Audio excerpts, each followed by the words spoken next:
Today we're going to make Very Veggie Soup from the cookbook Cooking Fundamentals by Faith Moser. You can check out this book on Hoopla using your library card. If you don't have a card, you can easily get one by going to our website. These are our ingredients. You can easily substitute any of the vegetables for whatever you have in your kitchen.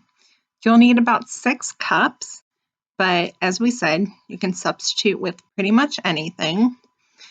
There's also the option of adding a grain to the recipe, such as pasta, rice, or barley.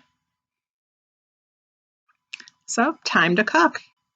We'll need a large soup pot, and in the soup pot, we're going to saute our diced onion and minced garlic in butter for about 5 minutes on medium-low or medium-high heat until the onion turns a nice translucent color. If you're not sure how to saute, we'll talk about that in a few minutes. So once our onion and garlic have been sauteed and turned that nice translucent color, we're going to add the remaining ingredients and bring them to a boil uncovered. After that, we're going to reduce the heat down to low and simmer uncovered for 30 minutes for al dente, or 45 minutes if you like more tender vegetables. Again, the option is to add a grain at the end. You can do pasta, rice, or barley. So what is sauteing and how do you do it? Cooking Light defines it as cooking food quickly in a small amount of fat using a relatively high heat. Fats that are most common are things such as butter, olive oil, and canola oil. And the reason we saute is that it seals the flavor into a dish, and that can up the flavor whenever we're cooking later on. And when you saute, your veggies should be bite-sized.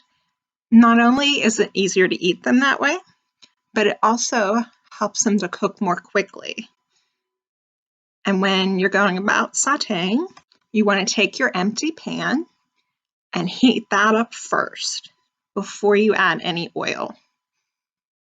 So once your pan is heated, then you can add your butter or your oil, and then you want to give it kind of a swirl to coat the bottom of the pan, and then you add your food.